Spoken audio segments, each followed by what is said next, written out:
Bonjour Diane, Bonjour Zad. bienvenue sur le podcast Pourquoi t'as fait ça? Aujourd'hui, je reçois Diane, la fondatrice de la marque cosmétique pour cheveux afro Olafro. Et je suis trop contente de te recevoir. Ça fait un moment que j'y pense. Et en fait, c'était lors d'un événement avec Tracy, qui est du coup une de tes ambassadrices les plus impliquées, on peut dire ça. En tout cas, elle vend Je très bien tes confirme, produits. je confirme. Et donc du coup, je parle avec elle et puis de la marque, etc. Et je me suis souvenue de la première fois que je t'ai rencontrée. C'était un événement pour entrepreneurs afro. C'était un moment très compliqué pour toi, où tu pensais fermer du coup ta société. Et où il y a eu un élan de toutes les personnes présentes pour te soutenir, etc. Et, euh, et en fait, quand j'ai repensé à ce moment-là, et quand je te vois aujourd'hui avec la marque, quand je vois toutes les stories, toutes les publications, les produits, les personnes qui te font des retours, franchement, ça fait chaud au cœur et je voulais vraiment que tu partages en fait cette histoire aux auditeurs et aux auditrices du podcast. Parce que quand on parle de résilience et de croire en soi, alors là, je pense que tu peux être l'ambassadrice. Pour C'est vrai. commencer, j'aimerais que tu te présentes de la manière dont tu le souhaites. D'accord. Donc, bonjour à tous et à toutes. Je suis Diane Eyebi, Adeola Diane Eyebi. Je suis créatrice de la marque Olafco. Je vais me présenter de façon générale avant de repasser sur Olafco. Donc, j'ai 37 ans. Je suis maman de deux enfants. Et c'est un parcours un peu atypique, c'est-à-dire que je suis à la fois chef de projet informatique et j'ai ma marque Olafo que j'ai créée depuis 2016. Aujourd'hui, je me suis vraiment concentrée en fait avec la marque sur les cheveux de type afro parce que j'ai remarqué qu'il y avait beaucoup de produits pour les cheveux bouclés, mais très peu pour nous. On passe toujours à la trappe.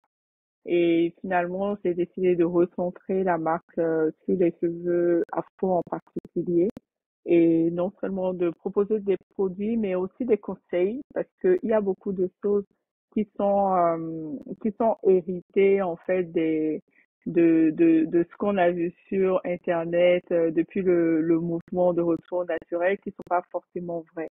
Et comme je suis une scientifique en fait de base, j'essaie de rétablir en fait les vérités. C'est vrai que ça ne plaît pas forcément, mais j'essaie de faire ce travail-là de d'éducation et aussi de partager tout ce que j'ai appris avec l'entrepreneuriat, avec ceux dont tu parlais aussi. Ça n'a jamais été un fleuve tranquille, mais on va en parler. Donc voilà un peu qui je suis. Ok, super. Merci beaucoup pour cette présentation. Euh, pour commencer, est-ce qu'on peut parler de la naissance de Olafro? Comment ça t'est venu? Pourquoi tu as lancé cette marque? Et quels étaient un peu les prémices, les débuts de l'aventure? Ok.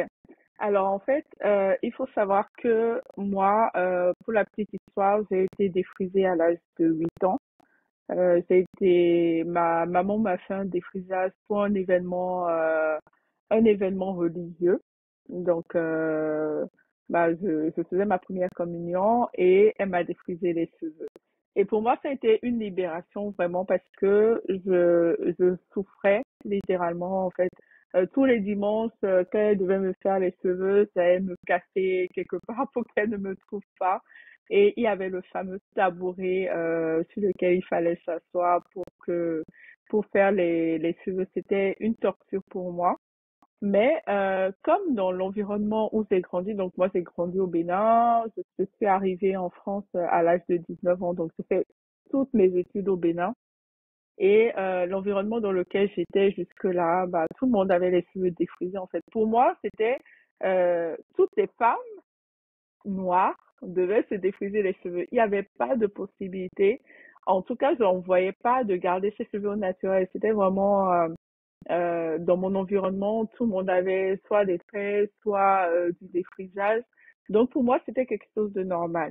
Hmm. Et quand je suis arrivée en France en 2007, j'étais toujours dans cette dynamique où bah, j'allais en fait tous les une fois par mois, j'allais me défriser les cheveux et pour moi c'était normal. Mais quelque part, c'était dans une matrice où le produit me brûlait le cuir chevelu, mais vraiment littéralement. Et je me disais, mais pourquoi on doit se mettre dans cette souffrance une fois par mois et j'ai commencé à faire une fois tous les 3 mois. Et après, vers 2010, j'ai vu le mouvement du retour naturel venir en France, parce que c'est arrivé en 2000 aux États-Unis, mais en 2010 à peu près en France. Donc, j'ai entendu parler du fait qu'on pouvait garder ses cheveux naturels. Mais vraiment, pour moi, ça a été une délivrance. En fait, je me suis dit, ah ben enfin, je vais arrêter d'aller me brûler le cuir chevelu tous les 3 mois en fait. Et du coup, à ce moment-là, ça a commencé à faire son petit chemin dans ma tête.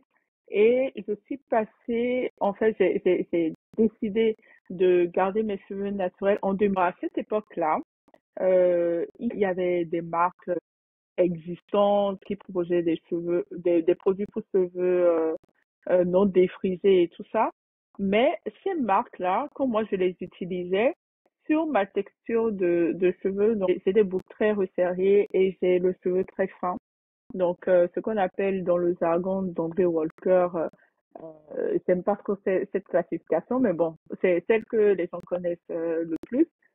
C'est des cheveux taxés.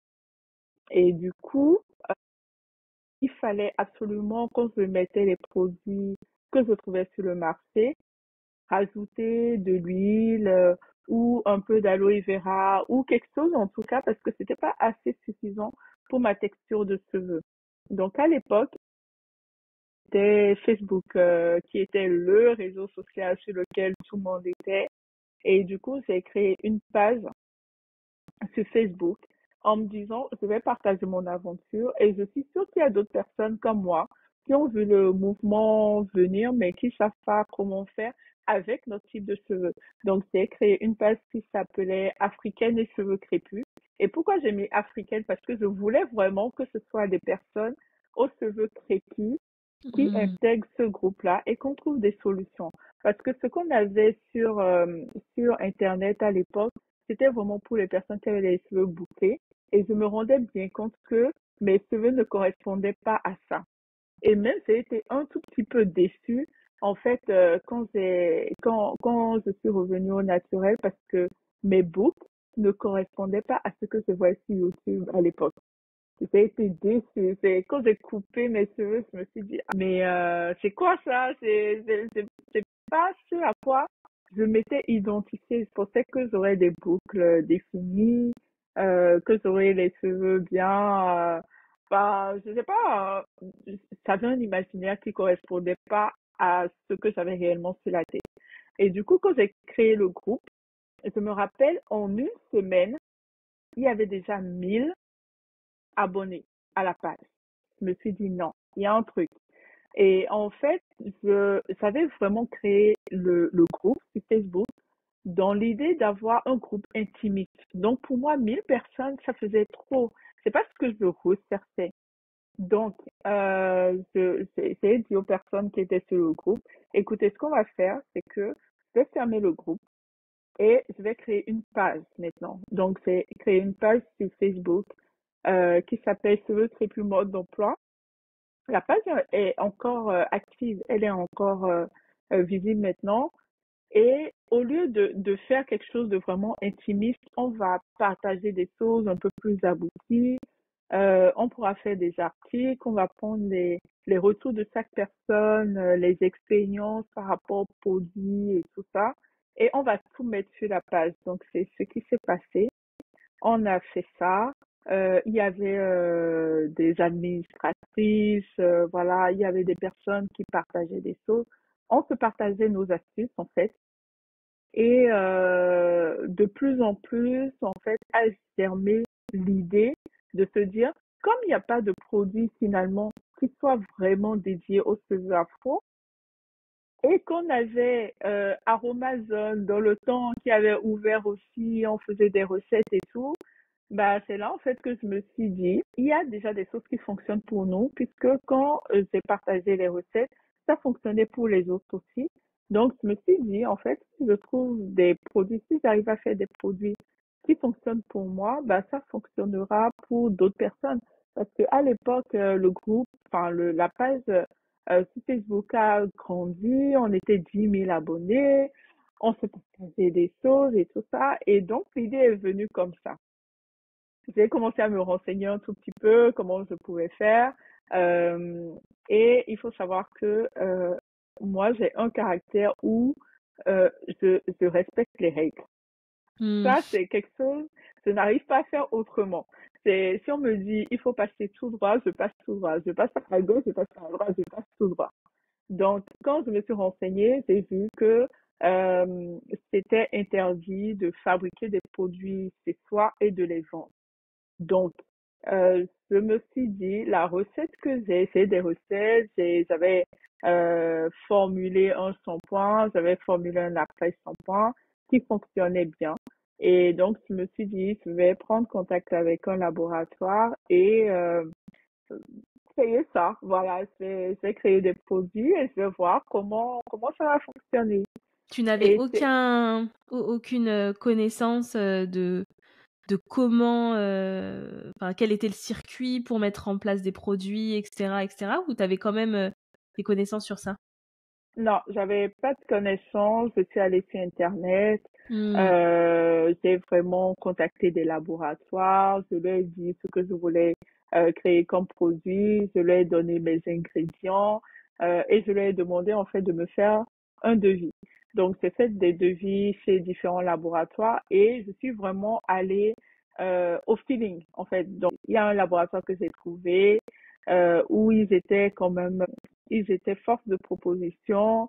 Ils m'ont ajouté en fait dans ma formule parce qu'ils n'en avaient pas. Ils m'ont ajouté de l'hibiscus. Donc, ils ont appelé ça le carcadé. Ils m'ont dit, écoutez, si vous voulez un produit avec tel ou tel ingrédient, je vous conseille le carcadé parce que ça permet en fait de démêler les cheveux naturellement.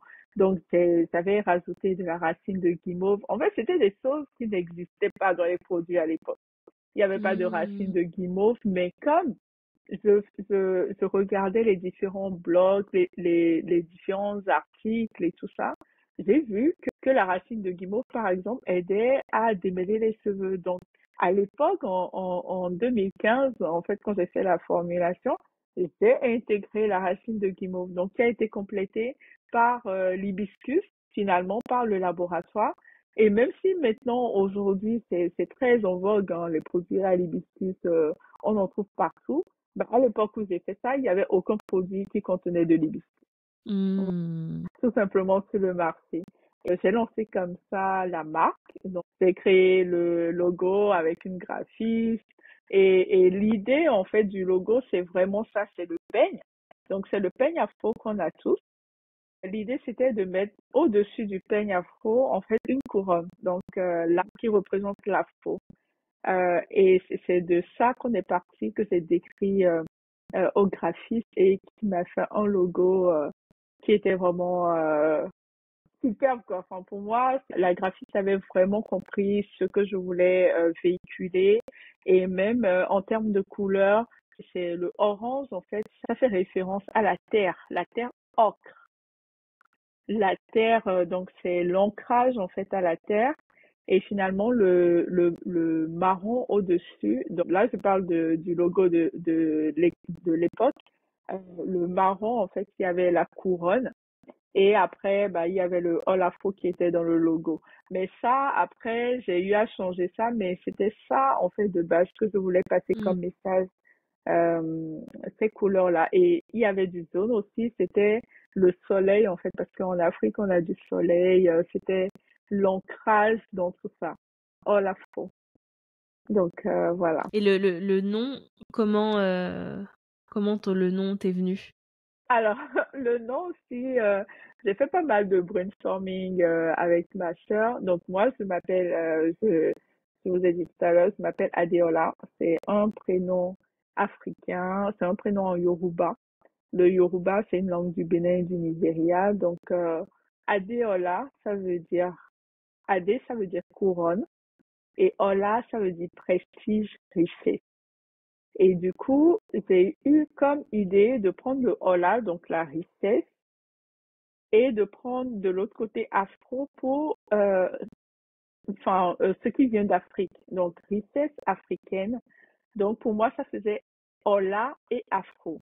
Et comme le A était comme un O2, je l'ai combiné et du coup, c'est pour ça que j'ai mis Ol euh, avec l'apostrophe Afro. Mmh. Et en le lisant avec ma sœur, là, quand on faisait le brainstorming, on s'est rendu compte que, ah, mais ça fait all afro, mais ça fait aussi all.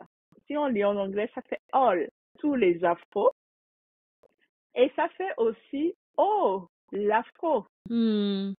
Voilà, L'émerveillement, donc en fait. voilà Mmh. l'émerveillement en voyant quelqu'un qui a une coiffure afro, un bel afro, on dit oh, l'afro. Mmh. Donc, c'était ça, c'était vraiment, je me suis dit, ah bah c'est super. C'était Et une en plus, évidence. c'est une évidence. Et je voulais parler aussi aux personnes qui ont des cheveux afro. Donc, pour moi, c'était vraiment bien trouvé. Et du coup, j'ai fait toutes les démarches par rapport au laboratoire, par rapport à l'INPI, par rapport euh, à l'État aussi, que voilà, il faut créer la société et tout ça. Et comme ça, c'était lancé. Voilà, je suis devenue créatrice de marque juste comme ça. Mais j'avais pas d'ambition particulière de voilà d'être encore là 9 ans après. Je pouvais pas imaginer. Moi, c'était en fait le but, c'était vraiment de proposer des produits qui aident les personnes qui ont les cheveux afro. Et ça, je le trouvais pas sur le marché, vraiment. Donc du coup, tu as fait tes premiers produits, du coup, en 2015, c'est ça? En fait, j'ai commencé la formulation en 2015 et le produit a été livré en 2016. Mmh. Donc, il faut quand même, il y avait 6 mois, 6 à 9 mois de recherche et développement parce que le laboratoire a pris mes formules, mais il ne pouvait pas le transposer comme ça en version industrielle ou semi-industrielle. Donc, il faut le travailler, il faut retravailler la formule et c'est ça qui m'a permis, en fait, de lancer la marque. OK. Et du coup, j'imagine que tu l'as proposé à la communauté que tu avais réunie. Donc tu avais déjà, du coup, tes clientes, elles étaient déjà là, quoi? Là, je dis la vérité. Parce que je pense que j'étais aussi dans une certaine naïveté en me disant, bon, bah, sur la page, il y a 10 000 personnes, donc même si 1% de ces 10 000 personnes achètent des produits, ça devrait aller et tout ça. Mais je suis tombée de haut parce que les personnes me disaient, oui, vas-y, lance tes produits, on va acheter, on est là, on va soutenir, c'est trop bien, c'est pour nous. Mais il faut savoir que quand on lance des produits comme ça, entre les gens qui sont vraiment enthousiastes, vas-y, fais-le, c'est pour nous, on en a besoin et tout. Et le moment où tu lances tes produits, bah, il y a plus forcément tous ceux Mmh. qui étaient contents. Quand faut sortir la carte bleue là, il y avait moins de monde. Là, il y a moins de personnes. Voilà. Donc, j'ai fait un lancement et c'est vrai qu'il y avait, bon, je m'attendais quand même à plus de monde, mais disons qu'il y avait une cinquantaine de personnes qui sont passées quand même, qui ont acheté les produits, qui ne les avaient jamais testés, hein. C'était vraiment là qu'ils découvraient. Il y a encore des personnes qui étaient à cette époque au lancement, qui sont toujours mes clients jusqu'à aujourd'hui. Et par rapport au nombre de personnes qui avaient sur la page, honnêtement, j'ai eu à peine 50 personnes et qui ont acheté aussi derrière. Donc, il a fallu construire en fait toute la communauté. Il a fallu repartir parce que je ne partais pas de la page Je veux créer plus mode d'emploi. Je partais d'une nouvelle page Hmm. vierge, All Afro cosmétique capillaire, voilà. Et du coup, ça s'est fait comme ça. Après, j'ai lancé la page Instagram aussi en 2016, en juillet 2016. Et voilà, j'ai commencé à faire, à créer ma communauté, à partager des choses. Donc, ça s'est fait comme ça. J'ai l'impression que quand tu as lancé ta marque, tu étais vraiment centrée sur bah, ton besoin, les besoins que tu avais identifiés auprès des personnes qui étaient dans ta communauté, etc. Et que Mhm. du coup, tu t'es pas mis de barrière par rapport à les grandes marques de cosmétiques, Oui. si elles viennent sur ce créneau-là, etc. Comment je vais faire face aux géants? Mm. Est-ce que tu as eu cette réflexion-là ou au début, tu l'as pas eu et ça t'a donné un peu l'insouciance d'y aller? Que si tu Ça. t'étais posé la question, peut-être que tu te serais dit oh là là, la galère, où je vais et tout. Comment tu l'as ressenti? Alors oui et non, je me suis posé la question. Je me suis posé la question dans le sens où, euh, quand j'ai créé la marque au début, je voulais que ce soit une marque qui soit présente en Afrique aussi. Parce que forcément, je viens du Bénin, donc si je crée un produit comme ça, pour moi, je voulais que ce soit disponible en Afrique aussi.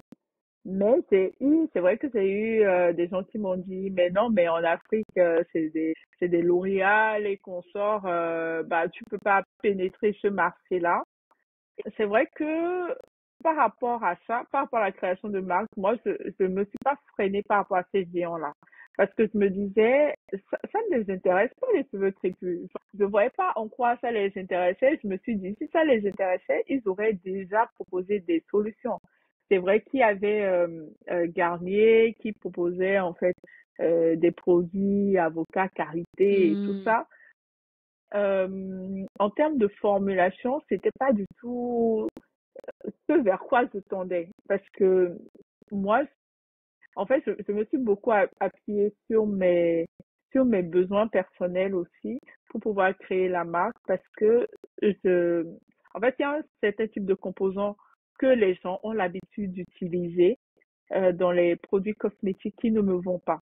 Et c'est tout ce qui est ammonium quaternaire. C'est vraiment, en fait, un type d'ingrédient que on retrouve encore dans beaucoup de produits capillaires aujourd'hui, mais qui, moi, en fait, me cause des démangeaisons. Donc, comme ça me cause des démangeaisons du cuir chevelu, en fait, on voulait pas dans mes produits. Mais c'est beaucoup plus coûteux de ne pas utiliser ce genre d'ingrédients. Et j'ai choisi vraiment la complexité jusqu'au bout parce que j'avais dans ma formule, j'ai toujours d'ailleurs, par exemple, après shampoing, il y a près de 7 ou 8 ingrédients qui sont actifs et qui sont des ingrédients qui sont euh, vraiment, euh, vraiment chers en fait. Donc, il faut savoir que dans une formule, chaque ingrédient a son coût. Donc, si je rajoute de l'aloe vera, il y a le coût de l'aloe vera qui s'ajoute.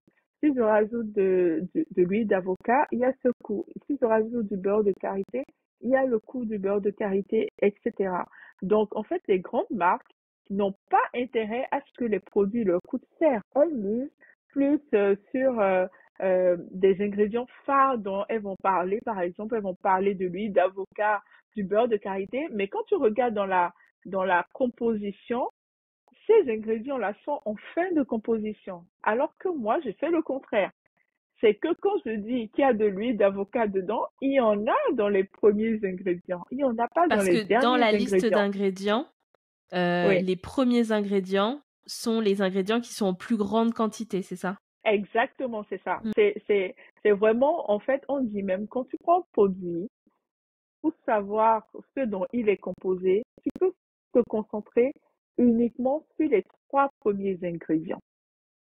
Les trois premiers ingrédients te donnent vraiment la constitution forte du produit parce que c'est près de 80% du produit. Donc après, tu peux aller, on peut dire, tu peux regarder 5 ingrédients. Si voilà, si on te dit par exemple c'est à l'huile d'avocat et que l'huile d'avocat n'est pas parmi les 5 premier ingrédient, bah, tu sais que c'est des traces, en fait. C'est vraiment moins de 1% après. D'accord, ok. Donc ça, c'est vraiment l'astuce. C'est l'astuce que je donne à tous mes clients, à tous ceux qui viennent me consulter parce que je fais de la tricologie aussi depuis l'année dernière. J'ai fait une formation en tricologie. Donc je dis, en fait, vous avez des astuces très simples.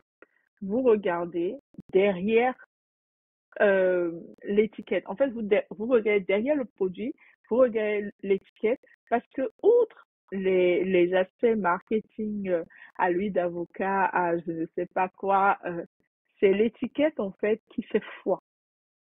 Si sur l'étiquette, vous voyez que cet ingrédient-là n'est pas dans la liste des 5 premiers, allez, je vais être gentil, 5 premiers ingrédients, je vais passer de 3 à 5.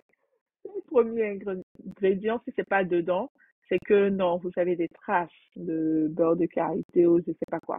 Et donc, ces industriels-là, ces grandes marques, ont l'habitude de faire des produits en mettant des traces de je sais pas quoi, de beurre de karité, d'huile d'avocat. Moi, j'ai choisi le postulat contraire. Hmm. C'est-à-dire que dans mes produits, euh, les premiers ingrédients même, par exemple pour le leave-in, la crème de la crème sans rinçage, c'est pas de l'eau, le premier ingrédient, c'est un hydrolat. Après, il y a un hydrolat, il y a de l'eau, mais il y a des huiles, il y a de l'huile d'argan, il y a des produits comme ça qui montrent en fait que la composition est qualitative et en plus, dans le choix des ingrédients, je suis vraiment allée sur des produits qui sont issus, enfin, qui sont issus de sources biologiques. Il y a des ingrédients qui sont biologiques ou des ingrédients qui viennent de coopératives. Moi, j'ai vraiment fait ce choix-là parce que je me suis dit, OK, on peut faire des produits, mais il faut nous respecter en fait à un C'est moment ça. donné. Nous aussi, on a droit au respect, nous aussi, on a droit d'être considérés, on a droit voilà, à des produits haut de gamme, des produits de luxe. Donc en fait, ce que tu dis, c'est que quand du coup ils font la composition, ils pourraient faire quelque chose de beaucoup plus efficace Oui, par rapport au type de cheveux adressés, oui. mais ils font quelque chose de rentable en fait. Mais oui, les entreprises Hmm. cherchent à être rentables. C'est vrai que tu peux partir d'un postulat de voilà, je veux aider la communauté, je veux faire un certain type de produit, mais après, il y a l'aspect rentabilité aussi qui est important pour que la marque soit pérenne. Ça, je l'ai découvert avec le temps, mais effectivement, au début, quand j'ai créé la marque, je me disais, je veux tout mettre, je veux tout. Et Hmm. je veux des produits de qualité, je veux vraiment des ingrédients de qualité, je veux avoir un produit fini assez qualitatif. Mais je me suis rendu compte que pour être rentable, c'est pas que je pouvais pas avoir tout ça, mais le prix, il fallait que je le change. Parce que Comment au début t'as aussi, trouvé justement cet équilibre entre la qualité que tu voulais atteindre et la rentabilité de tes produits pour que ça dure et que la marque puisse perdurer. Comment t'as trouvé cet équilibre? ça a été très difficile parce que j'ai dû accepter en fait d'augmenter mes prix. J'ai dû accepter que la qualité que je proposais euh, m'imposait en fait des prix différents parce que il faut savoir que quand j'ai créé la marque, au début, je me calquais sur moi et sur mes habitudes de l'époque. C'est-à-dire que je me disais, voilà, en 2000, enfin, en 2016, un produit à 15 euros, je l'achète quand il est vraiment de qualité à 15 euros. Pour moi, en fait, dans ma tête, je voulais faire des produits qui étaient moins de 15 euros. Mais la réalité, c'est que au niveau du laboratoire, les cours qu'ils pratiquaient ne me permettaient déjà pas de faire un produit à 15 euros. C'est que ce n'était pas du tout rentable et je me disais, c'est pas grave. Je Tu me voulais le disais, faire pour tes clients, du pour coup. mes clients, pour la communauté, mais moi, en fait, il faut savoir aussi que c'est une conscience très panafricaine, panafricaniste. Je suis vraiment à fond dedans. Et je suis à fond dedans. Des fois, ça me joue des tours, hein, parce que je me dis, entre deux produits qui ont l'air équivalents pour moi, je n'ai aucun problème, mais vraiment aucun problème à mettre plus d'argent dans un produit qui est black owned. Mais, mais avant, je faisais ça les yeux fermés. Maintenant, ça c'est de la qualité plus cher, oui, mais il faut que ce soit de la qualité parce que avant, c'était vraiment dans le black owned avec des œillères. Donc, même quand le produit, ça n'allait pas ou quoi, je me disais, mais non, c'est pas grave, ils vont s'améliorer, Mm, voilà, ils ont besoin de ça. Mais en fait, je me suis rendu compte que certaines personnes ne veulent faire un upgrade en fait. mm, Ils veulent pas améliorer leur produit, ils veulent pas améliorer leur rentabilité. Et on pense, c'est vrai, j'ai fait cette remarque là aussi récemment, c'est que les marques africaines, ce que j'ai remarqué, c'est qu'on pense à maintenant et pas au après.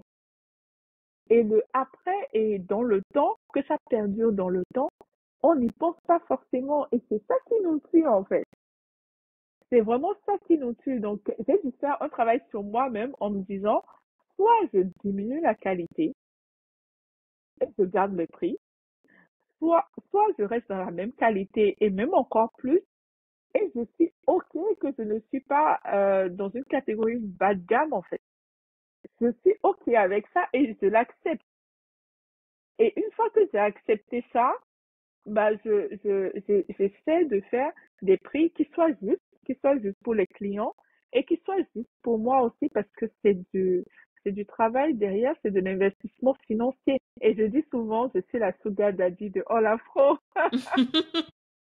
Vraiment. C'est-à-dire que quelque part, le fait que j'ai une activité à côté a permis à la marque de continuer à exister. Parce mm. que si j'avais pas d'activité à côté, je vous le dis, en regardant dans le blanc des yeux, il y a longtemps, mais vraiment très longtemps que je me suis fait arrêter en fait.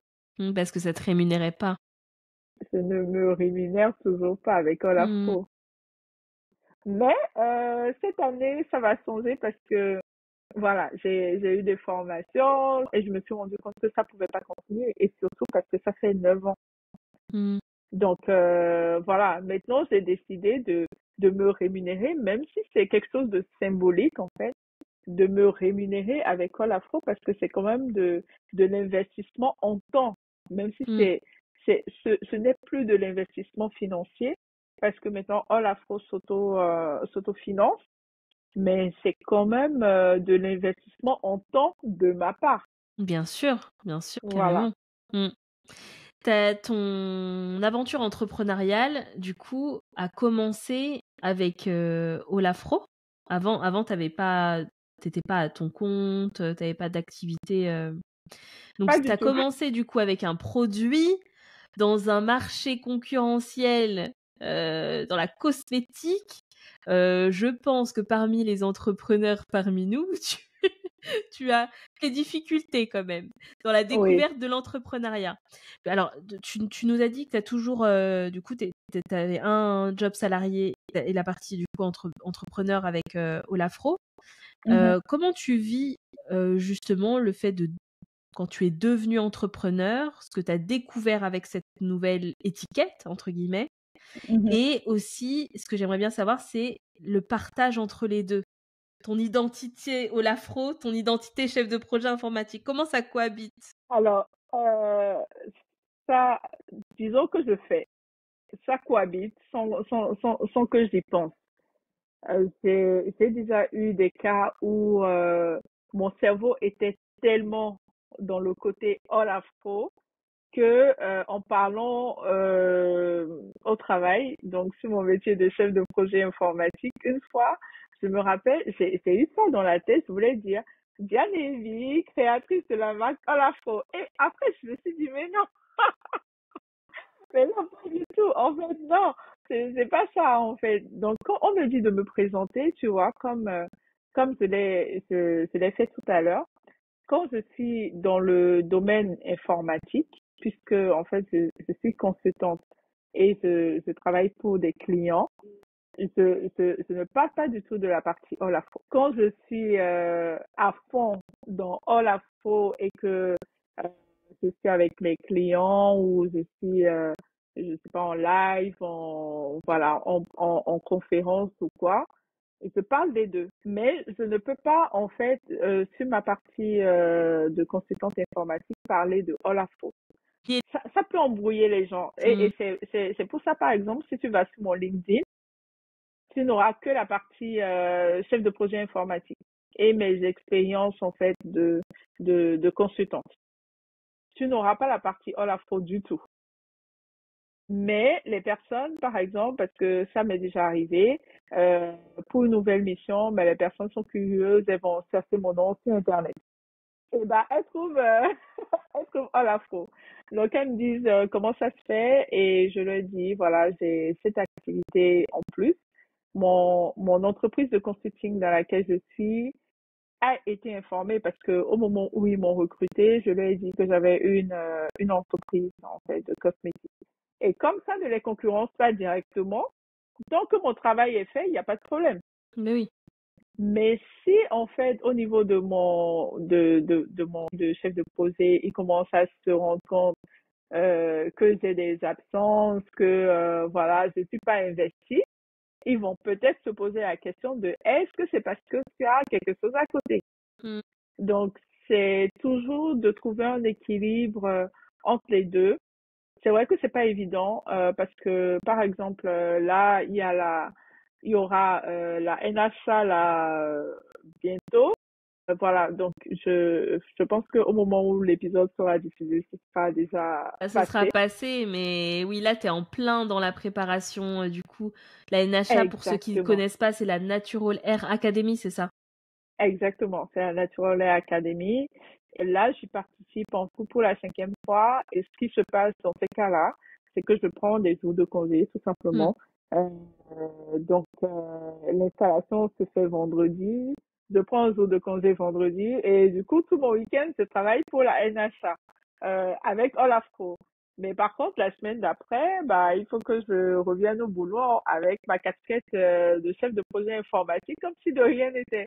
Donc, c'est vrai que c'est assez conséquent comme travail et même vis-à-vis de la vie familiale, hein, c'est beaucoup d'organisation. Je dois être organisée pour tout, surtout quand je rentre du travail pour pouvoir finaliser ce que j'ai à faire avec Olafo et aussi passer du temps avec les enfants parce que des fois, je suis tellement fatiguée que je vais juste me coucher. En fait, je vais dans ma chambre Mm. et je dis, personne ne vient m'embêter parce que là, je suis fatiguée. Je suis obligée de trouver un équilibre.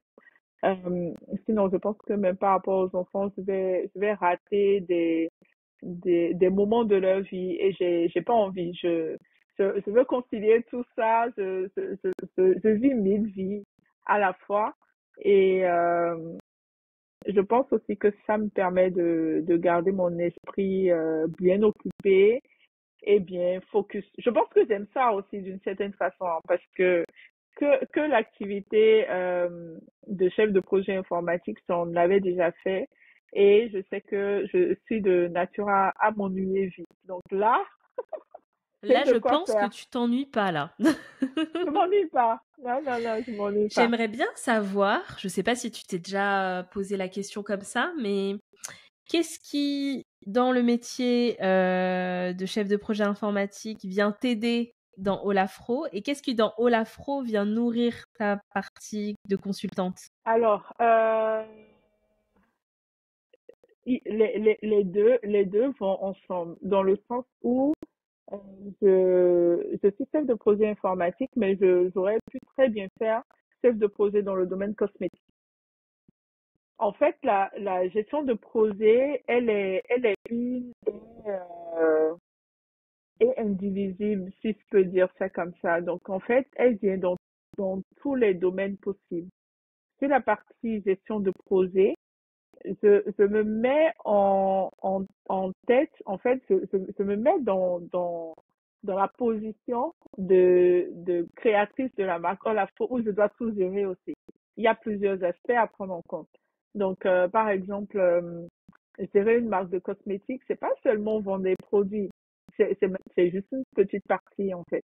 La vente de produits en elle-même, disons qu'elle est faite automatiquement sur le site internet, mais il y a toute la partie communication, il y a la partie marketing, il y a la partie logistique, il y a la partie formulation de produits, validation, il y a la partie étiquette, étiquetage, imprimerie, il y a la partie SEO, SEA, enfin, Il y a énormément de choses.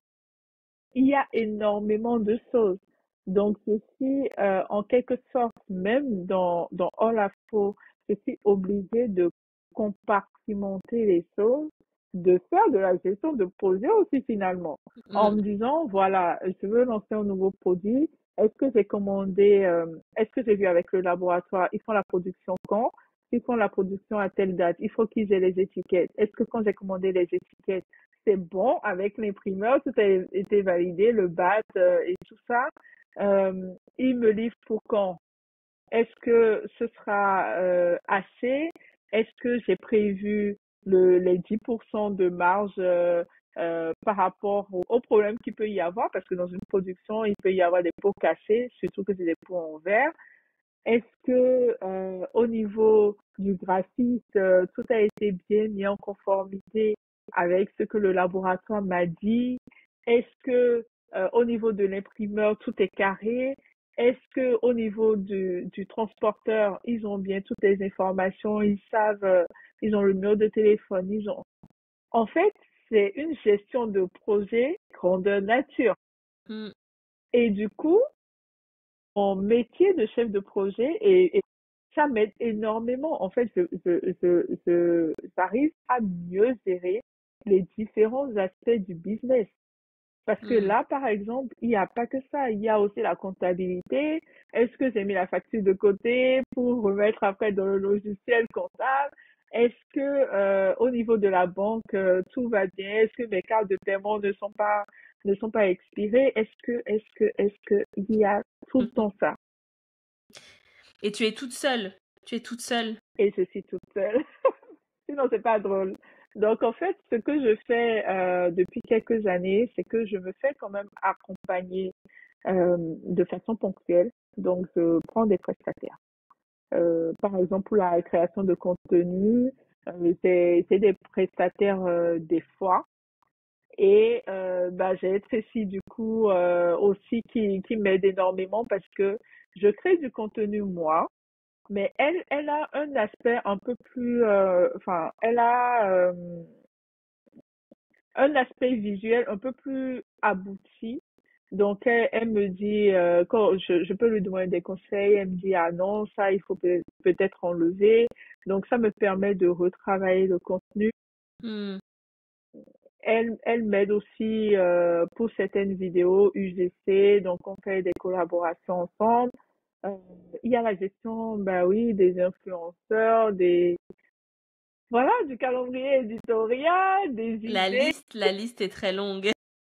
voilà. Et en parallèle, par exemple, samedi, tu vois, j'ai aussi un podcast euh, sur All Afro, donc il y a l'enregistrement, il y a tout ça, quand est-ce que ça vient au niveau du calendrier éditorial. Donc, en fait, je suis la base de toutes ces différentes branches. Et je dois centraliser tout ça, je dois faire en sorte que tout fonctionne. Mm. Et de plus en plus aussi, quand je ne suis pas là, quand je ne suis pas disponible, que tout puisse fonctionner.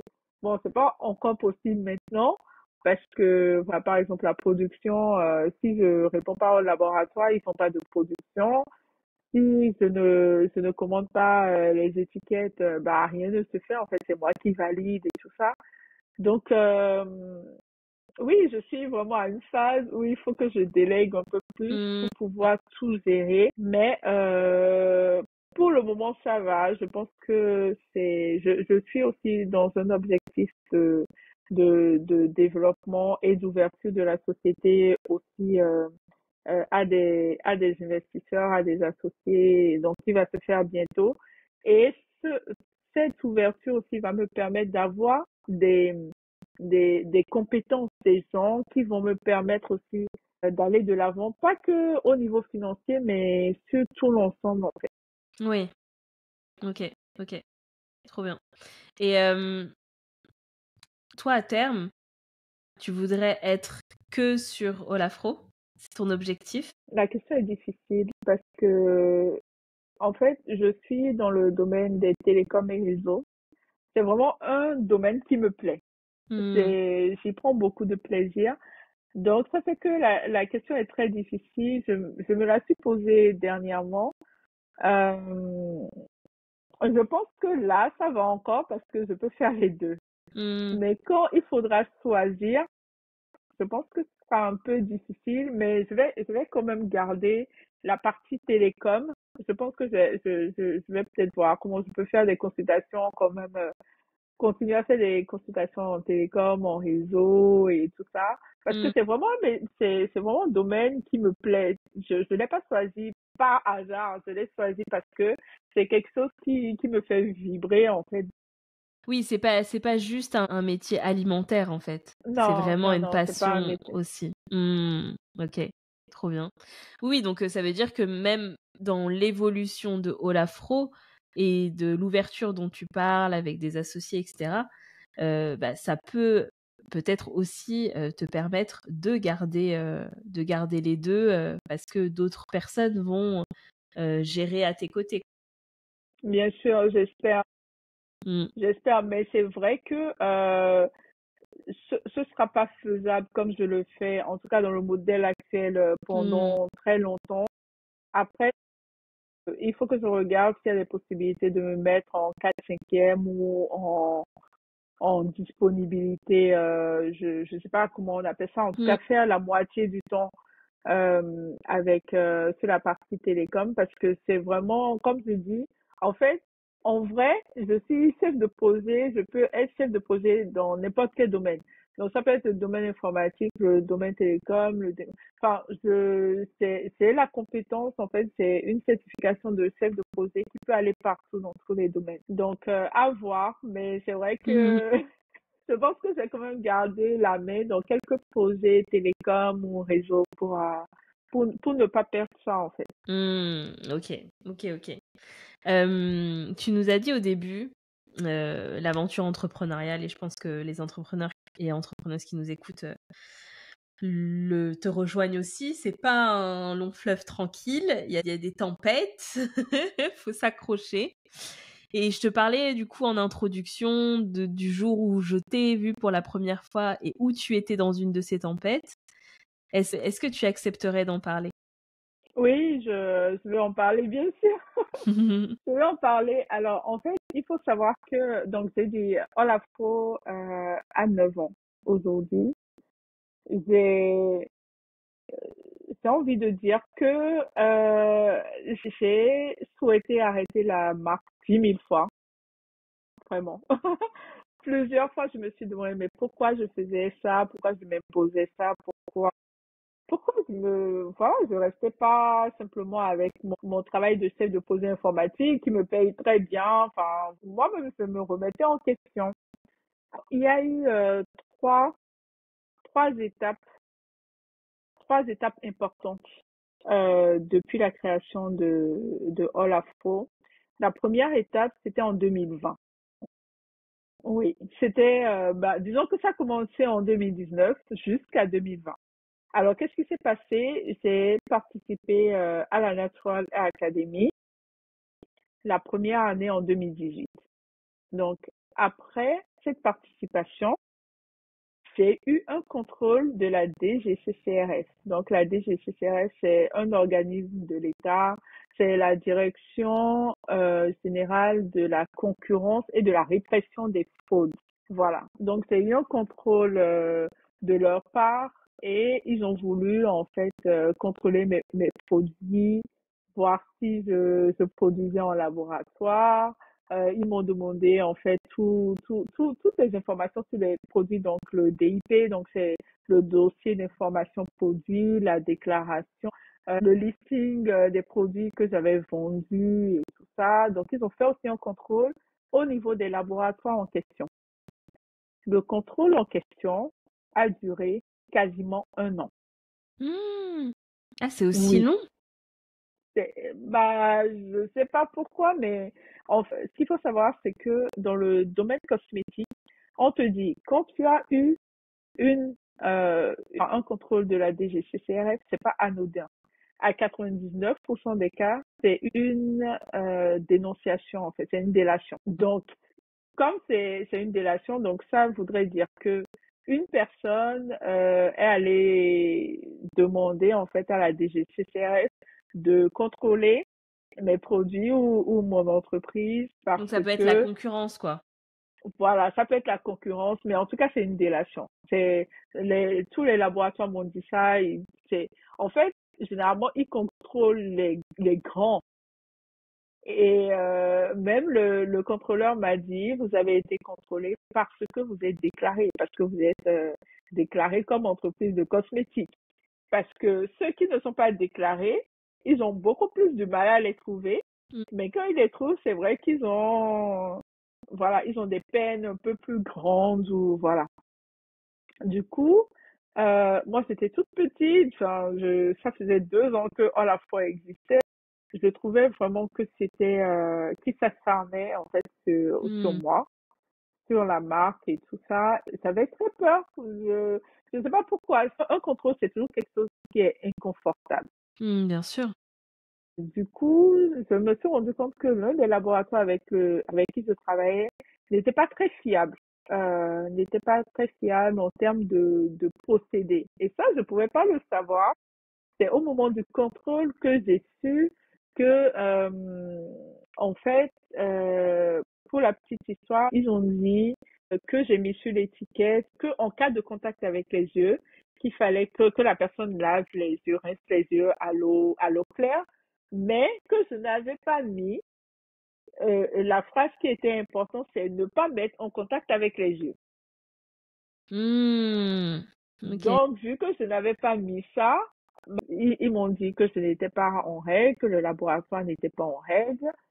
Donc, ils ont fait un contrôle au niveau du laboratoire. Ils se sont rendus compte aussi que eux, ils faisaient des magouilles de leur côté. Pour résumer, en fait, disons que par rapport à la date de vérification auprès d'un toxicologue qu'ils ont indiqué est antérieure enfin, est postérieure, pardon, à la date de mise sur le marché.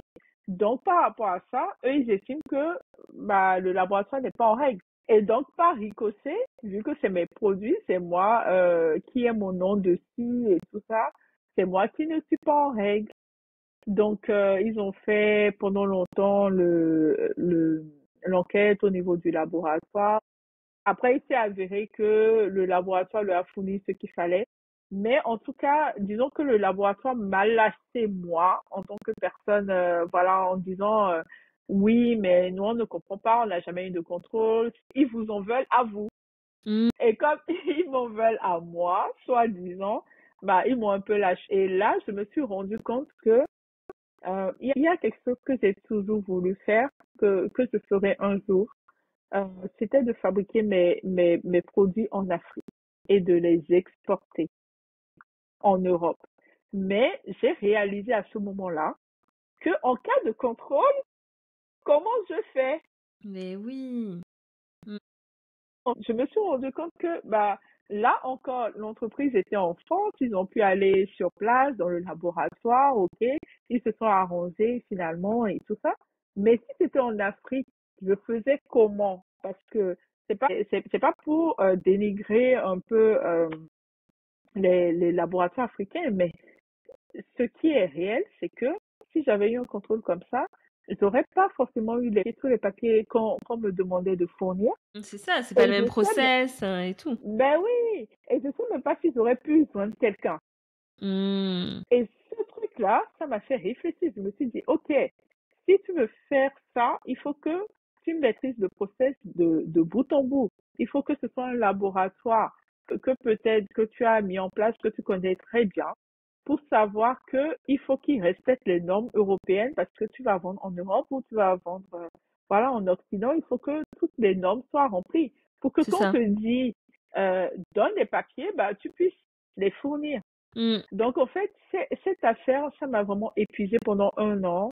Mais un Et an, tu pouvais pas vendre? en fait, il m'empêchait pas de vendre, Mm. mais vu que la décision finale n'avait pas encore été donnée, euh, si j'avais vendu pendant un temps, bah, ils auraient pu dire finalement le produit n'est pas conforme, il faut que vous l'enleviez du marché Mm. et que enfin, ça aurait été une procédure vraiment très compliquée.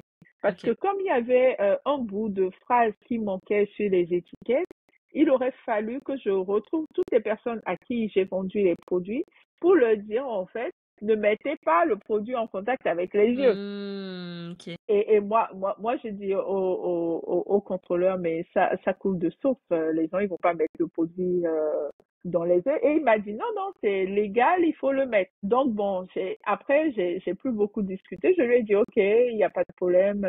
Mais bon, après, ça s'est arrangé. Mais ça m'a vraiment refroidi, en fait. Et même à l'époque, il disait oui, bah là, ça a été un contrôle de la DGCCRF, mais par la suite, on va vous envoyer un contrôle fiscal. Ah oui, Donc, genre ça ouvre la porte à tous oui, les contrôles, c'est quoi. ça, c'est ça. Il dit bah moi, j'ai la possibilité de vous envoyer un contrôle fiscal. Et après, quand il y a eu le Covid qui est arrivé, bah moi, j'étais plus en fait avec mon entreprise, on était plus prioritaire par rapport au traitement qu'ils avaient à faire. Donc, je suis allée le revoir. J'ai dit, mais on fait quoi alors finalement? Je suis validée ou pas? Donc, ils m'ont dit, voilà, non, c'est bon. Finalement, le laboratoire nous a fourni ce qu'il faut. C'est bon, on vous laisse tranquille et tout ça. Donc, ça s'est arrêté en 2020. Est-ce qu'on peut mettre autant de pression comme ça sur quelqu'un pour finir comme ça? Franchement. Je t'ai dit, en fait, ça m'a fatiguée. Et en plus, en 2020, voilà, j'avais plus de force parce que j'étais enceinte de ma fille. Donc, j'ai dit non. En fait, en termes de stress, j'étais stressée tout le temps. Je ne savais pas ce qui allait se passer. En plus, le gars, il te dit oui, s'il y a un problème, vous allez payer une amende de 15 000 euros, de 20 000 euros. Il te donne des trucs pour te faire peur. Vous pouvez aller en prison. Mais j'ai rien fait en fait Hmm. dans les normes. Et je dis, euh, ça m'a un peu fatiguée parce que je me suis dit, dans le même temps, il y a des gens qui font les produits chez eux, qui les vendent. Vous n'allez pas les attraper, vous attrapez des gens qui ont des laboratoires. Je ne comprends pas. Qui essaye J'ai de dit, je faire les comprends choses pas. comme il faut, bah oui. Voilà. Et en plus, moi, je suis une petite entreprise. J'ai dit, je comprends pas, en fait, l'intérêt de faire ça.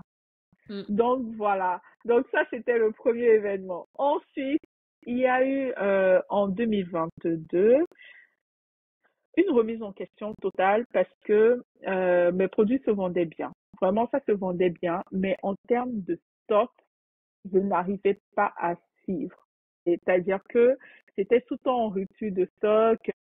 Je faisais des 200, 300 unités et ça partait très vite.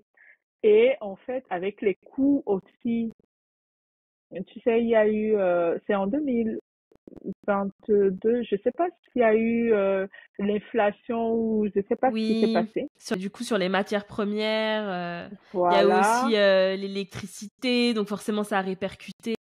voilà. Donc il y a tout ça qui se passait et donc les laboratoires ont augmenté mes coûts de production. Donc par rapport aux tarifs que j'avais à l'époque, je pouvais plus, je pouvais à un moment donné, j'avais assez absorbé avec mes économies, avec ceci, cela, mais je pouvais plus.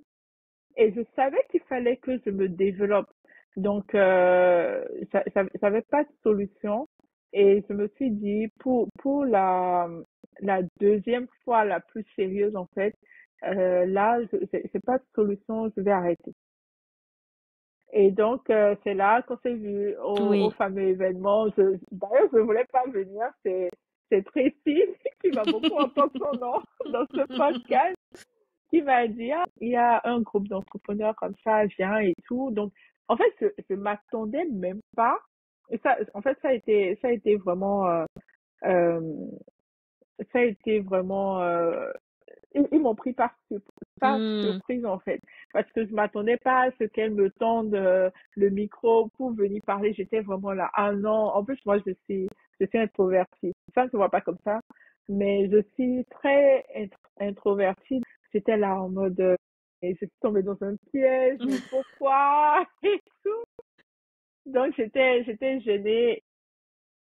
Bah quand il y a eu l'événement, ça m'a ça m'a remotivée. J'ai tout remis en question. L'élan de solidarité, de force qui m'a été donné, je me suis dit non, je peux pas m'arrêter comme ça. Et en fait, il y a aussi quelque chose que je devais faire depuis un moment où je me disais non, je vais pas le faire parce que ça va quand même me créer de l'endettement. C'est de faire appel au réseau Initiative France. Donc, j'avais ça en tête, mais je ne voulais pas. Parce que je me suis dit non, mais je vais m'endetter, je veux pas et je sais pas si ça va fonctionner. C'est vrai, les gens achètent des produits, mais il y avait toujours un truc mais. Donc après l'événement, je me suis dit ok, je ne perds rien à le faire, à essayer. Je dépose mon dossier, c'est Initiative France. Et mon dossier a été retenu. Et ils m'ont dit, voilà, l'année d'après, je devais venir pitcher et tout ça. Et je devais aussi obtenir un prêt. Donc, j'ai contacté mon banquier. Et ça je veux juste faire une parenthèse pour dire que les personnes qui disent elles se réalisent toutes seules, je pense que c'est pas vrai. Parce que à un moment ou à l'autre, vous avez toujours quelqu'un sur votre chemin pour vous donner un coup de main, en Hmm. fait. Et moi, mon banquier, ça a été cette personne-là. Donc, j'avais créé mon compte quand j'ai créé Olafos dans cette banque. J'ai eu trois banquiers qui se sont succédés, donc depuis 2016. Et ce banquier-là est arrivé. Il m'a dit, écoutez, Diane, si vous devez m'appeler pour me dire oui, j'ai un découvert, je veux faire un virement, tout ça. Il m'a dit, je vais le faire, mais c'est pas ce qui me fait vibrer. Si vous voulez, par contre, faire de l'investissement, développer votre entreprise, faire vraiment quelque chose de wow, je suis votre homme. Et ce banquier-là, je vais pas dire qu'il a changé ma vie, mais c'est pas loin. Il est resté mon banquier pendant 2, 3 ans. Et en 2022, il était déjà mon banquier. Donc, comme il fallait avoir pour avoir le prêt initiative, donc c'est un prêt qui est à taux zéro, mais il y a une partie qui est indexée sur l'entreprise. Donc, il faut avoir un prêt bancaire pour pouvoir valider Hmm. le prêt à taux zéro, qui est un prêt personnel. Donc, je l'appelle et je lui dis, voilà, ma situation, je veux développer ma marque. Il m'a dit, oui, oui, je vois que ça fonctionne de plus en plus, mais vous n'avez pas de trésor et tout. J'ai dit, oui, voilà, mais on me demande d'avoir un prêt. Il me dit, écoutez, je vais vous gérer ça. Il n'y a pas de souci, laissez-moi quelques heures. Il me rappelle, il me dit, écoutez, moi, je suis allée voir mon directeur. Euh, je pense que ce sera faisable, mais voilà, on fait de telle façon. Est-ce que ça vous va? Ça vous convient? Tel montant, ça vous convient? Vous avez fait le dossier et tout, vous avez besoin de combien? Donc, je lui dis, il me dit, écoutez, est-ce que vous êtes prêt à faire un apport de tel montant? Je fais oui. Il me dit, OK, moi, je peux vous prêter, je peux vous obtenir tel montant et ça va le faire. Est-ce que c'est bon pour vous? J'ai dit oui. Il me dit, en plus, ce que je ne vous ai pas dit, c'est que je suis jury dans le réseau, en fait, d'initiative. Ah. Mais, comme vous êtes ma cliente, je ne peux pas, le jour où vous passez devant le jury, je ne peux pas être présent, ou alors, même si je suis présente, je ne peux pas voter. Donc, je vous donne des astuces et tout pour que votre pitch passe. mais je pourrais pas voter. Je vais juste vous souhaiter une bonne chance et je sais que vous allez faire le travail et tout ça. Et ce qui s'est passé en 2023, je suis allée pisser en mars 2023. J'ai eu la validation de l'initiative. Donc, il y avait, je pense qu'il y avait 9 jurés et 8 ont été pour et un contre. Hmm. Et donc, il m'a dit, Diane, il faudra leur prouver qu'ils ont eu raison de vous faire confiance et montrer à ce seul juré qui a dit non que vous pouvez aller jusqu'au bout. Donc, c'est comme ça que ça s'est fait. Hmm. Je ferme la parenthèse. Donc, bien s'entourer, c'est quelque chose d'important. Bien s'entourer, c'est vraiment le nerf de la guerre. En entrepreneuriat, comme dans la vie personnelle, bien s'entourer, ça change tout, ça change une trajectoire, ça change tout. Parce que là, on a parlé de Tracy, de l'événement. En fait, si j'avais pas connu Tracy, je serais pas allée à cet événement-là et peut-être qu'aujourd'hui, oh, l'info aurait été du passé. Hmm. Mais ça continue, en fait. Parce que toutes les personnes qu'on rencontre dans la vie, en fait, nous permettent d'aller encore plus loin. Et c'est cette parenthèse que je, Mais c'est très que je vais important, fermer. merci de partager ça, c'est très important parce que je pense que dans chaque parcours d'entrepreneur, on a eu des rencontres qui ont fait qu'on a rebondi C'est ça. et c'est cette entraide-là et c'est aussi notre capacité à accepter aussi de l'aide, accepter que De ces l'aide. rencontres viennent nous impacter, nous porter, etc. Donc c'est dans les deux sens, c'est les gens qui viennent vers nous et c'est aussi un travail sur nous à faire pour accepter tout ça. Et c'est Exactement. sûr que je suis totalement d'accord avec toi, on ne se fait pas seul du tout. C'est vrai. Et du coup, il y a eu cette validation-là de initiative.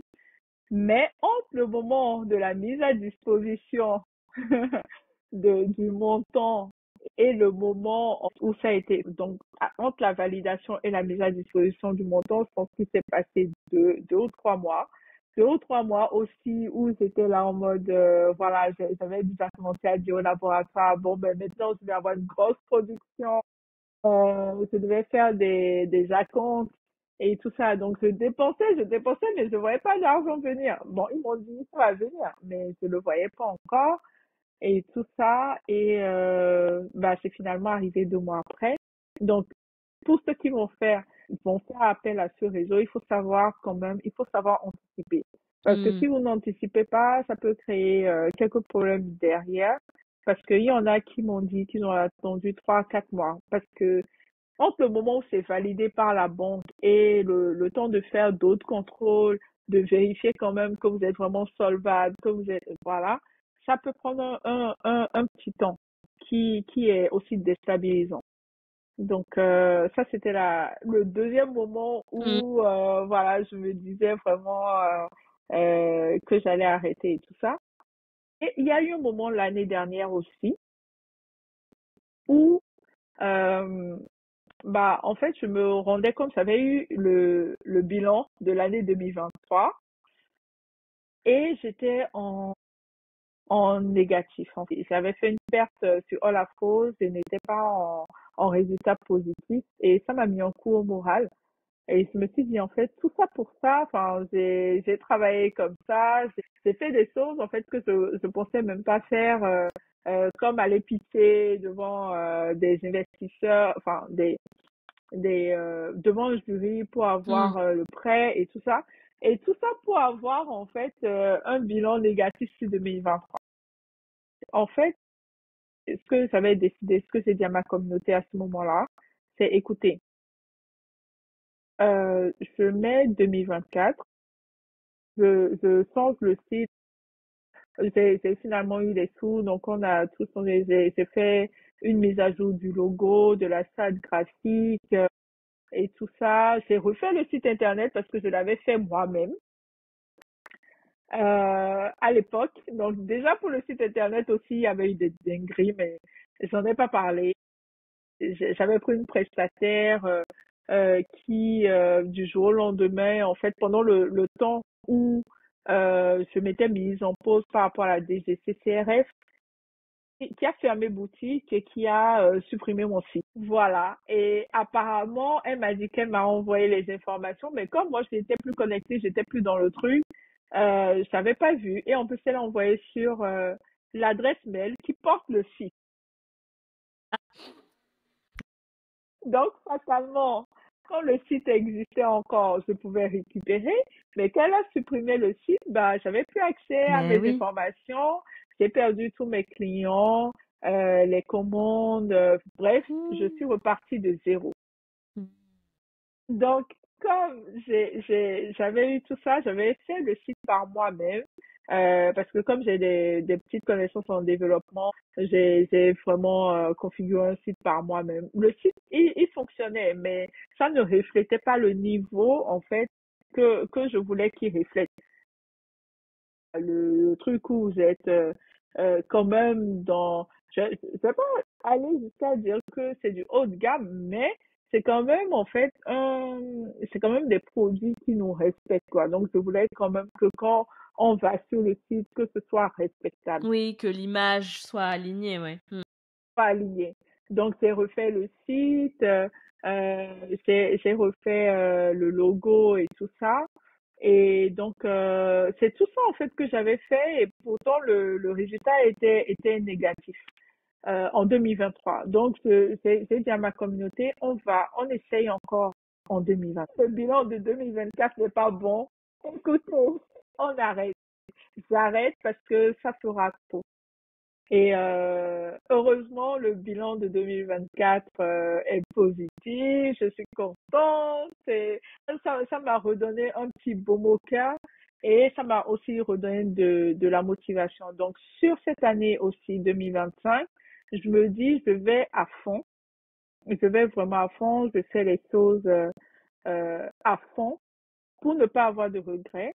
Mmh. Et maintenant, j'ai décidé, au nom de toutes les personnes, au nom de toute ma communauté, que dans tous les cas, on allait faire les 10 ans de la marque. Donc, les 10 ans de la marque, c'est le 28 mars 2026. Donc, quel que soit ce qui se passe, aujourd'hui, je sais que je vais jusqu'au 28 mars 2026. C'est Après ça, acté. Là, on a tous entendu, c'est acté. je n'arrête pas avant le 28 mars 2026. Maintenant, le 28 mars 2026, on verra ce qui se passe. Mais en tout cas, je continue comme ça, je me donne des objectifs comme ça et je me dis, en attendant, je vais à fond, je fais les choses à fond. Avec le parcours que tu viens de nous expliquer et les différentes étapes qui t'ont fait un peu vaciller, on va dire, qu'est-ce qui t'a permis, avec le recul, de, de toujours continuer? Qu'est-ce qui te tient au final? Il y a beaucoup de retours clients. J'ai des, je partage pas tout en fait sur les réseaux sociaux, mais j'ai des personnes qui étaient des clients qui sont devenus des amis. Euh, qui me font des retours, qui me disent voilà, maintenant c'est des produits qui me permettent en fait de garder mes cheveux au naturel. Et ça, je pense que ça n'a pas de prix, tu vois. Euh, des personnes qui me font aussi des retours un peu plus, un peu plus profonds que ça, qui me disent voilà, ça a en quelque sorte changé mon regard envers moi.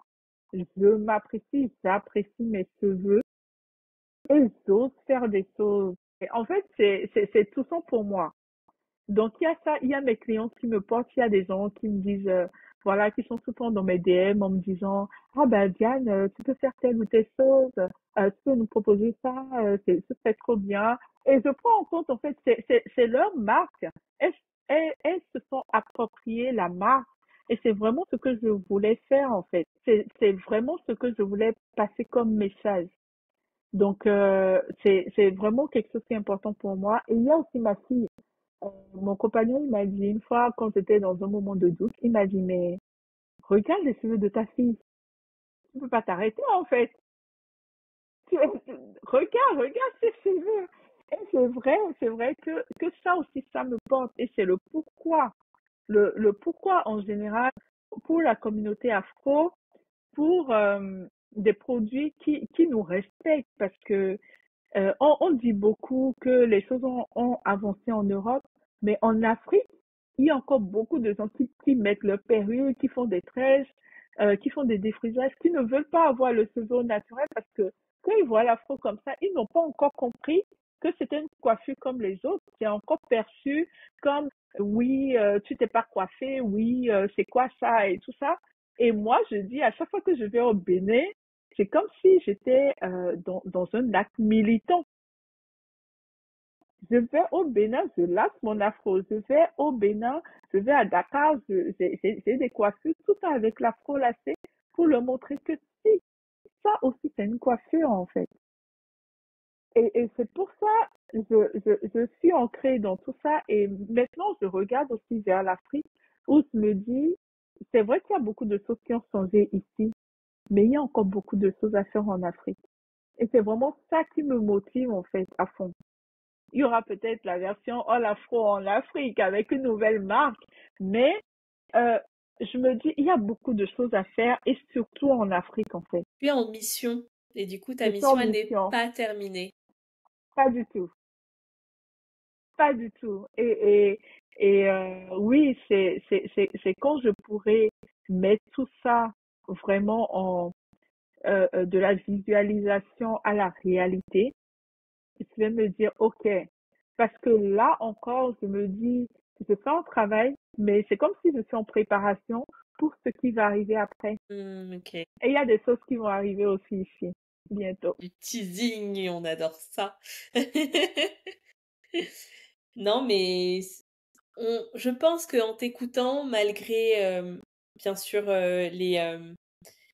les étapes difficiles par lesquelles t'es passé, qu'en fait c'est le chemin et même s'il y a des moments où t'as envie d'abandonner, tu te rattaches à ta mission, à ta vision et ça te permet d'y aller et en plus tu n'es pas seul puisque tu nous dis qu'il y a toute ta communauté en fait qui est derrière toi et qui t'aide Oui, aussi dans cette mission donc non, c'est vraiment c'est une aventure de vie, c'est une aventure de vie.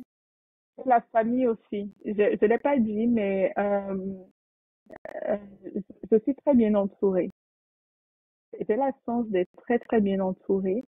Et même si, en fait, la famille, ils n'ont pas forcément compris là où je voulais aller au début, maintenant, ils sont engagés avec moi. Mon compagnon, mes enfants même, ils parlent de oh la faux. Ma fille, elle se dit oh la faux, acheter oh la faux. Elle est tout en train de dire ça. Elle voit le logo, elle me dit mais maman, c'est oh la faux ça, c'est oh la faux, j'ai mis dans mes cheveux. Mais en fait, ils sont tellement engagés, je ne peux pas dire un autre mot, ils sont engagés avec moi. C'est comme si c'était leur entreprise. Même mon compagnon, il me parle des événements, il me dit, tu devrais faire ci, ça. Bon, je peux pas tout faire, mais ils sont vraiment engagés avec moi. Et ça n'a pas de prix.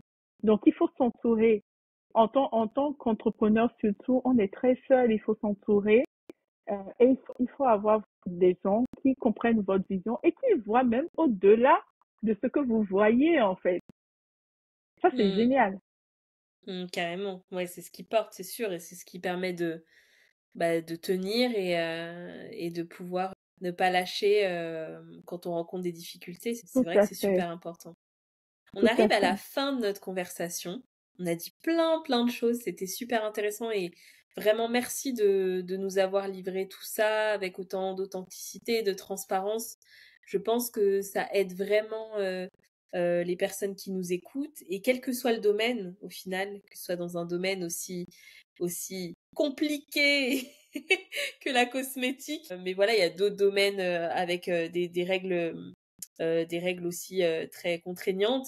Et puis même dans les services comme moi je suis, par exemple, c'est très important d'entendre ces messages-là que tu nous as partagés aujourd'hui. Alors merci beaucoup. Avec plaisir. Et on arrive aux deux dernières questions du podcast, des questions rituelles. La première, c'est est-ce que tu as une ressource, quel que soit le format à partager? Est-ce qu'il y a quelque chose qui t'a aidé et que tu voudrais partager avec les auditeurs et les auditrices? Alors, moi, je lis beaucoup de livres. Je lis beaucoup sur l'entrepreneuriat et surtout dans mon domaine en particulier, dans le domaine de la vente. Mhm. Donc, il y a un livre là que j'ai sous les yeux, c'est Comment gagner 1 million. Alors, c'est de Ryan Daniel Moran. C'est Comment gagner 1 million en un an. Je lis des livres comme ça, c'est pas forcément dans l'objectif de gagner 1 million, mais c'est des livres en fait qui me permettent de voir un peu le point de vue de l'auteur, de voir les idées qu'il donne que je peux mettre en place en fait dans mon quotidien. Euh, je lis aussi beaucoup de livres sur la vente. Je l'ai plus en tête donc je vais pas dire. Mais en tout cas les livres qui sont vraiment spécifiques à la vente parce que moi c'est pas de compétences. J'estime ne pas avoir de compétences en vente. Je lis aussi beaucoup de livres de développement personnel parce que ça me permet aussi de me recentrer. Comme là, les 4 accords, ça c'est quelque chose vraiment qui permet en business aussi de ne pas se dire, ah ben la personne n'a pas répondu, est-ce que le prix était trop cher, est-ce que ce que je lui ai annoncé. Voilà, c'est des choses où quand on lit ça, on permet de poser des questions aux gens. Est-ce que le prix, ça t'a convenu? Est-ce que ce que je t'ai dit, ça t'allait ou pas? Ou est-ce qu'il y a quelque chose qu'on peut discuter? Donc, ça permet en fait de ne pas se faire des nœuds au cerveau. Et en termes de ressources, il y a aussi quelque chose qu'on oublie beaucoup, et surtout les entrepreneurs, c'est d'avoir un psychologue, un thérapeute. Ça, c'est très important parce que ça permet en fait de se connaître et de capitaliser sur ses forces pour pouvoir donner le meilleur de soi. Parce qu'on s'oublie beaucoup, et je pense qu'avoir un psychologue, un thérapeute, c'est important dans l'équilibre avec sa santé mentale et c'est très très important. Donc moi, j'avais pas ça, mais je mets ça aussi dans la catégorie des ressources parce que vraiment, depuis que j'en ai une, c'est même mentalement, je me suis rendu compte que beaucoup de choses ont changé pour moi. Donc, très important. Merci d'en parler. C'est aussi quelque chose qui a changé de mon côté. Oui, Et en fait, et puis je pense que en tant que personne noire, c'est quelque chose qu'on ne met pas forcément en avant c'est vrai. de par notre éducation. Exact. Et c'est important de dire que c'est un médecin comme un autre en fait. Il faut prendre C'est ça. soin de notre santé mentale au même titre qu'on va voir le médecin pour des problèmes physiques. Euh, Exact. c'est super important.